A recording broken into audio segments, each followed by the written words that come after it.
Эзелтен кыргыз эли ителгини жогору алып, анын арты менен уруусун ачкачылыктан сактап калган учурлардагы болгондугу айтылып келет. Учурда канаттуулардын бул түрү жок болуп кетүү коркунучунда. Кыргызстанда болгону 15 уясы калган. Учкул булар, аябай учкул. Анан жүрөктүү болот башка куштарга келгенде. Анан мисалы ителги, уккансыңар, ителги эч нерседен коркпойт. Асманда мисалы үчүн бүркүт падиша да. Бирок бүркүттүн да коркпойт. Уян жакындаса бүркүттү тайып салышы мүмкүн. Ителги бул универсал, ителги мындайча айтканда. Жерден да алат, коёнду да табет, асмандагы өрдөктү, кекиликти да кармайт. Ар кандай жолдор менен Кыргызстандан чет өлкөгө чыгарылып кеткен жүздөй ителги өлкөгө алынып келинди. Ага Сауд Арабиясынын Хадат программасы көмөктөшүүдө. Алгач ителгилер ыңгайлашуу процессине даярдалган. Учуу уктары ошондой эле табигый чөйрөдө өз алдынча аңчылык кылууга үйрөтүлдү. Даяр болгондоруна атайын спутник радио жабдуулар тагылып, Ысык Ата районундагы Каранды Колот капчыгайынан эркиндикке коё берилди. Өзгөчөлүгү ителги сууну талап кылбаган куш.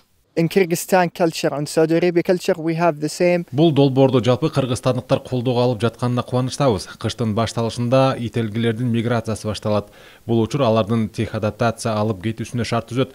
Долбоордун алкагында Борбор Азия боюнча Кыргызстанды тандап алганыбыз жөн жеринен эмес. Биздин баалуулуктарыбыз бир. Учурда жапайы куштар тобокелчиликтерге учурап жатат. Аны коргоо алкагында Мураскер Ханзаданын долбоору бар. Эки өлкө кызматташтыгынын алкагында биргеликте илимий изилдөөлөр жүрөт. Начали соколов вылавливать тотально. Кыргызстанда шумкардын 10 түрү бар. Биздин калк акыркы жылдары ителгилерди кескин кармап, чет мамлекеттерге чыгарып кеткен учурлар арбан. Мындан улам алардын жок болуп кетүү коркунучу күндөн күнгө көбөйүүдө. Кыргызстанда болгону 15 уя калган. Демек алар өздөрү көбөйө албай турган абалга келишти. Биздин аракет реинтродукция деп аталат, же алардын көбөйүүсүнө көмөктөшүү.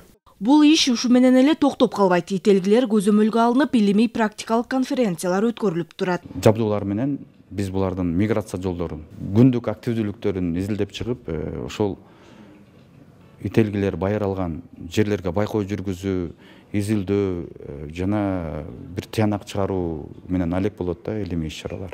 Ошол үстүбүздөгү жылдын жай айларында биздин президентибиз Садыр Нуркожоевич Жапаров Сауд Арабиясынын королунун чакыруусу менен Сауд Арабиясында болуп келген. Ушулардын жыйынтыгы катары биз мына бүгүн ушул иш-чараны уюштуруп жатабыз. Бунун эң негизги максаттары илимий иш-чаралар жүргүзүү. Мындан 40 жыл мурда алгыр куштар Азия менен Европанын кеңири аймактарын байырлаган. Бирок 90-жылдардан тарта жырткыч канаттуулардын бул түрү өтө сейрек кездешүүчү түргө айланган. Алардын дүйнөдөгү саны жыл сайын кескин азаюуда. Бактыгүл Султанбек кызы, Рыскелди Көкүлбеков, Ала Тоо 24.